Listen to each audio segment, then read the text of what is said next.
Hello and welcome to our session of the St Mary's Church of Ireland Killarney Christian Meditation Group.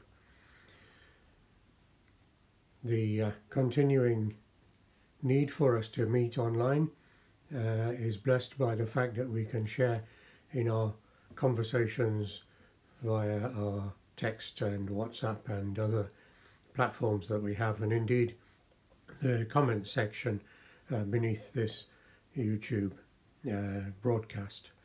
If you have any questions or any issues that you wish to address, you can then put them in the comments and I will review them later so that we can answer any questions you might have and continue our fellowship and conversation together. So I want to welcome you all to the session this evening, for those joining us on the live streaming, and indeed for those who are attending on the recording of this session. We treat it as if we are all here together in the presence of each other and benefiting from the spiritual power that gathering together in meditation brings to us and to our meditation practice. So I want to thank those that have been corresponding with me and for the questions that you have asked. And I hope that the answers are helpful and able to guide you in the practice of the meditation. Particular welcome to Stephen, who has started his married life, and to himself and to all of those people who are finding ways of continuing their life together in the community despite the restrictions of the pandemic, trying to maintain as normal a life as possible. So for those of you who need to be reminded of the practice, you can either pause this video or glance beneath for a few moments to read the short description of the practice of meditation in the John Main tradition that is available to you on this YouTube page. So as we gather, we prepare to start our meditation in the usual way. So we will close our eyes in a moment and relax our body, tensing and releasing the muscles so that we're in a physical preparedness for our spiritual exercise. And then at the sound of the gong, we bring in the sacred word, Maranatha. So let us close our eyes now and prepare.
So we finish our meditation practice, and as I said at the beginning, if any of you have any questions or things you want to chat about, please do use the comment section below the video on the YouTube page, so I can review your questions and consider the answers and reply to you.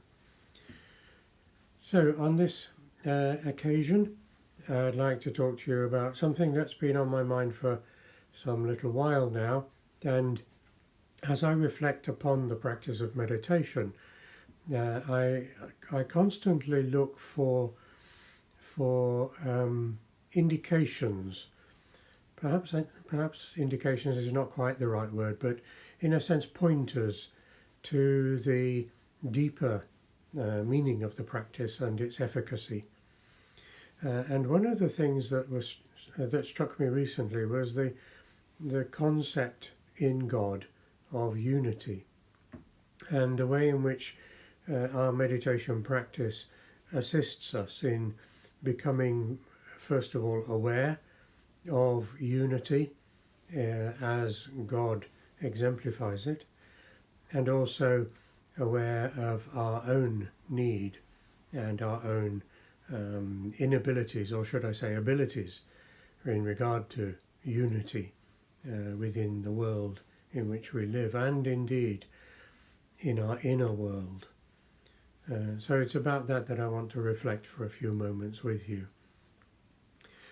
We are told by Jesus, as he prays for his disciples in the Gospel according to St. John, a beautiful number of chapters after the Last Supper, when Jesus is reflecting on his ministry and the nature of his mission, and in communication, talking with God the Father about that. He talks about unity and about himself and God the Father being one, and that he prays for his disciples that they may also be one. What is this oneness that is being spoken of? Well, we know that God is God. God is unity. We also know that God is love, and love is about expressing a relationship, and relationships are about engaging in communication. And from all of that, we through the scholars of the ancient church, through the great theologians of the early centuries of the church, we discern the nature of the Trinity, both in Jesus' teaching and in the way in which people experience God. So from that point of view then, we know that there is this understanding of unity and triunity, and that we are made in the image of God. So that suggests then that there is a capacity for ourselves to be in unity. And we often think about that in external terms. How am I in unity with you? And all the people who are watching this video, I mean you singularly and collectively. How am I in unity with each and every one of you? Unity. How are you in unity with each other? We are in unity with each other, of course, in a spiritual sense, through our common faith and our fellowship together. But there is another aspect to unity, and that is the sense in which we are in unity or disunity with our surroundings. One of the things I've noticed in recent times is the intense capacity of politicians of whatever flavour, the intense capacity they have to be in disunity with each other, not to be cooperative, not to be trying the best for the people, but actually peddling their own particular preferences, their party political preferences, and it goes across the board. They're all at it at some time or another, and we are the same. Human beings are the same. We are no different from any of that in many aspects of our lives. And in that sense, then, there is a great need and capacity for unity amongst peoples, because, of course, Jesus tells us that the first and the second commandments are the same. Love thy neighbour, even though they may be very, very difficult to live with. That idea of being in unity comes to the fore then. But what I'm thinking of at the moment is the inner unity. How are we in unity within ourselves? The Great Commandment tells us that unity with God is to be found in love.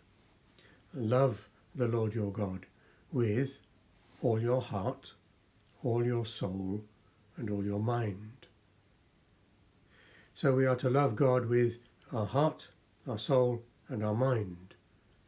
But that implies something really profound, and it's not immediately obvious. But if we are to love God with heart and soul and mind, then all three of them have to be in unity together in order to do it. All three of them have to be fully cooperating with each other. And herein lies the great problem for humanity, the fact that internally we are in disunity, and it's a part of the nature of growing up and of becoming adult human beings that we learn how to handle it and how to live with it, but we don't necessarily address it. The idea here is that there are aspects of us. If in my heart I am in unity with God, but in my mind I am less in unity with God, then in what sense am I in unity with God, really? It would be difficult to argue for the fullest sense of unity.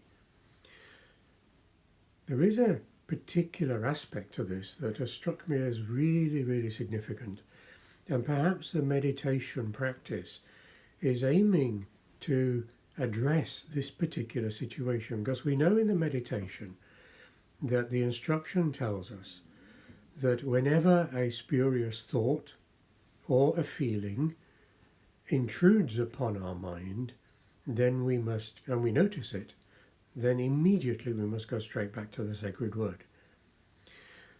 We are being taught how to be in unity.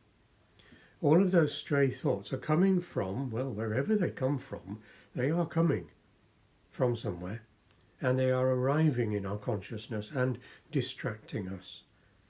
And the practice teaches us the skills to be able to ignore them so that we may offer ourselves to God more fully.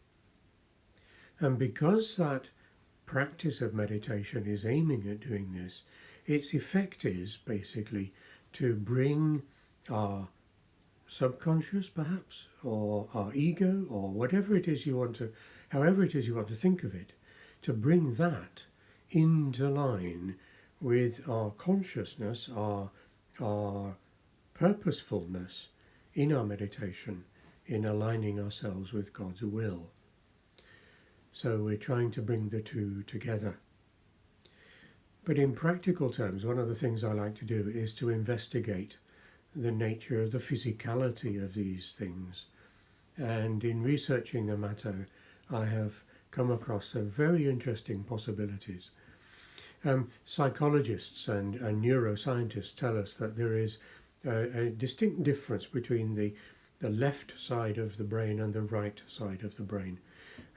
Unhelpfully, these are attributed to certain aspects of our nature, but I don't want to go that way, because that is heading towards disunity, in fact. What I want to do is to phrase it in these terms. It is said that the left side of the brain is the area that controls the movements and actions of the right-hand side of the body. And conversely, the right side of the brain deals with the movement of the left-hand side of the body. And of course, we know that our eyes, the brain inverts the image on our retina because it's actually upside down. And when we start, and you can test this out by by wearing glasses that turn it back the other way up, and within a few days the brain will have switched it the right way up. It's fascinating to have it happen. Anyway, the idea then that there is a difference between the left and the right hemispheres of the brain also is the case when we deal with things like the intellect and creativity. The intellect is locatable in the left hemisphere of the brain, and creativity in the right hemisphere of the brain. Now, those two attributes are not often both equally active and present in who we are, because basically what happens is that in our lives one side or the other is enabled and actuated, and we learn to live within it. And there are people who will be intensely creative, and they will have promoted, as it were, the right-hand side of the brain where that capacity lies. And those others who will be really intellectual. And that's not to say that the other part of the brain isn't active, because you can get intellectual people who deal with words, wordsmiths, who can be very, very creative with them, poets and storytellers and the like, and who are able then, but one is primary and the other is secondary. And the other way around, people who are deeply creative and yet can use words and intellectual processes to support that. So what we're looking at in meditation is actually the equality of the two. And when the intellect and our creative aspects are unified, then our whole body becomes capable of loving God entirely, with a proper balance, so the heart and the soul and the mind are all operating on the same page, if you will, singing the same tune, whichever way you want to look at it. So this idea then is really significant for us, that as we strive with our meditation practice, we are learning to become unified within. And once we are unified within, we are much better able then to demonstrate unity with creation, with other human beings, and with God. And in that sense, I suppose, the great saints and mystics of the Christian tradition are exemplars of that form of unity, where we are made in the image of God, and it is within our capacity to be able to do this. It's just that we have had it hidden from us for so long. So this idea I find really interesting, and in my intellectual side I find it fascinating, and in my creative side, which is the lesser of the two actually, I find it inspiring, and the opportunity it offers actually to allow our creative side, if we are intellectual, or our intellectual side, if we are creative, to stand alongside and to be partners with each other in our spiritual life. So I hope I've offered you there some insights from my own thinking about the way in which our meditation can deeply impact upon us and is for our greater good and the greater good of those around us, and which is why we encourage everybody to meditate regularly and persistently, morning and evening, each day, and to practice in order that we may become more whole in body, mind and spirit, as God intended. So thank you very much for joining us, and we benefit from your presence within our group spiritually, and I hope that this evening's session has been of interest and help to you. And we look forward to sharing with you again next Friday at 7 o'clock in the evening on our YouTube channel. So God bless you and keep you safe. Amen. Bye-bye.